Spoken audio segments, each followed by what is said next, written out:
consist, consist, consist. Let's talk about the word consist. The part of speech is a verb, specifically a linking or copular verb, which means it connects the subject to additional information about that subject. In common usage, consist is used to describe what something is made up of or composed of. For example, this cake consists of 3 layers, or the committee consists of 5 members. The key thing to note is that when using consist, you're emphasizing the parts or ingredients that make up something, rather than its qualities or characteristics. So, if someone asks what a person's skills consist of, they want to know about their specific abilities, not just how good they are at something in general. In a formal context, such as a university lecture, you might say, the course syllabus consists of 3 core modules: mathematics, science, and English literature. Here, the word consist is used to indicate that something, in this case, the syllabus, is made up of several components or parts. In a casual conversation with a friend, you might say, my favorite pizza consists of mozzarella cheese, pepperoni slices, and marinara sauce on a crispy crust. In this example, the word consist is used to list out the individual ingredients that make up the whole, the pizza. In a business or academic context, such as a proposal for a new project, you might say, the research team consists of Dr. Smith, an expert in materials science, Dr. Johnson, a specialist in environmental engineering, and 3 graduate students with relevant experience. Here, the word consist is used to indicate that something, in this case, the research team, is made up of individual members or parts. So, you're trying to learn what consist means. Okay, let me break it down for you. When we say something consists of something else, it means that thing is made up of many smaller parts or details. Think of a cake recipe. It says the cake consists of flour, sugar, eggs, and more. See, the cake isn't just one big lump, but lots of individual ingredients mixed together to make the whole thing. This concept is similar to as made up of or comprise, where we talk about something being created from multiple smaller parts. And in everyday life, using this word helps us clearly explain what's inside something else, like a product consisting of several materials, or a country consisting of many different cities and towns. Constitutional, constitutional, constitutional.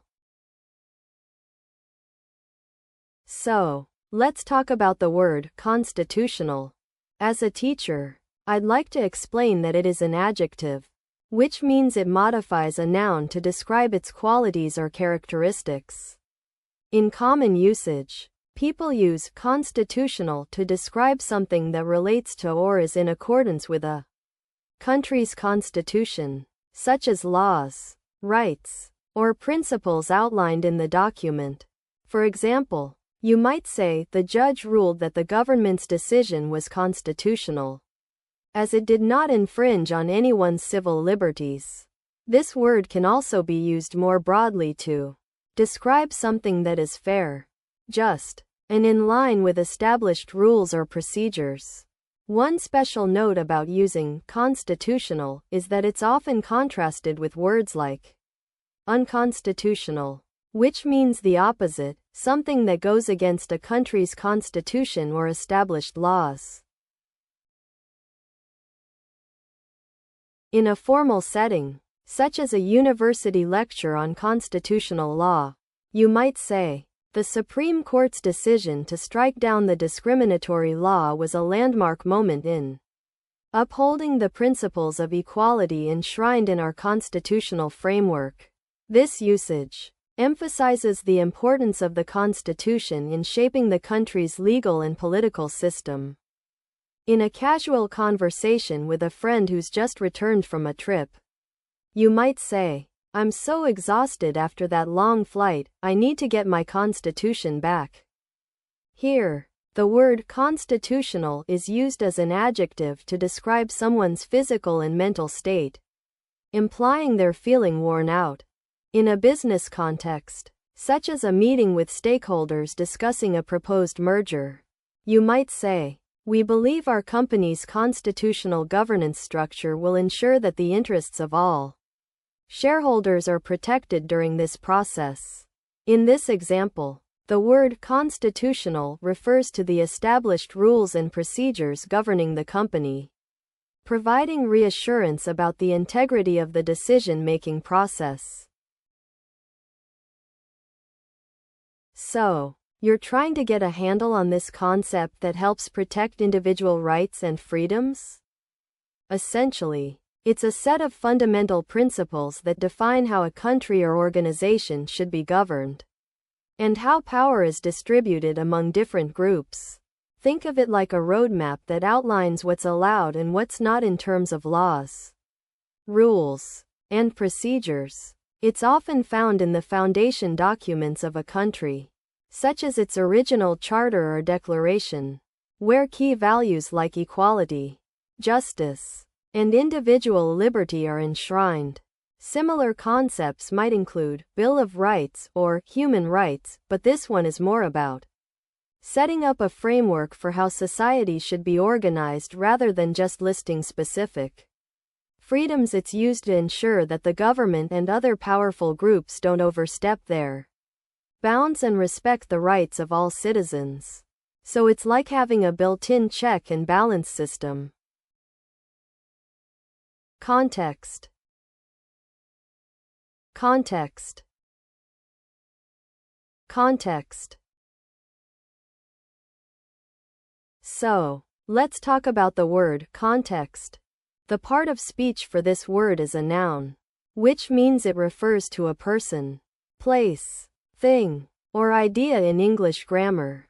In everyday language usage, context typically refers to the circumstances that surround and influence an event, situation, or statement. It's like the air we breathe. You can't see it, but you feel its presence everywhere.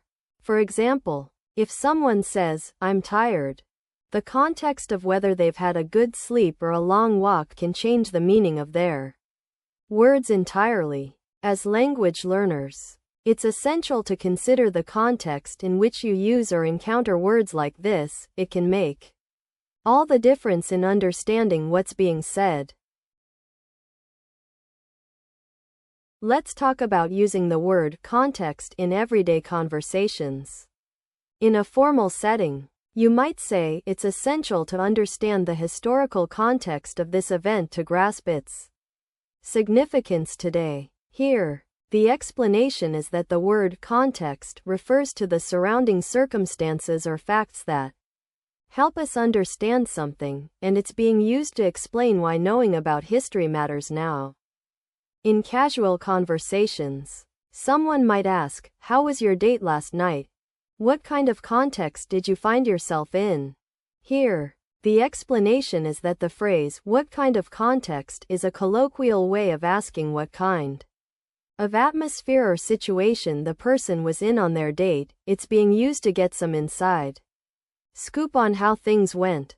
In business or academic settings, you might say, "The research findings suggest that the results are skewed due to selection bias in the sampling method, and therefore the context in which the data was collected must be taken into account when drawing conclusions." Here, the explanation is that context refers to the specific circumstances under which something happened, and it's being used to explain why certain assumptions about the research might not hold up. So you're trying to figure out what context means. Well, think of it like this. When we talk about something, like a word or sentence, That thing doesn't just stand on its own, it's surrounded by other things that help us understand its meaning. For example, if someone says the word bank, you might initially think they're talking about a financial institution. But actually, in some places, bank can refer to the side of a river. So, context is like the surrounding environment, people, places, things, and even cultural or historical background that helps us figure out what someone means when they use language. It's kind of like knowing who you're talking to, where you are, and what's going on around you, so you can understand their words in a way that makes sense.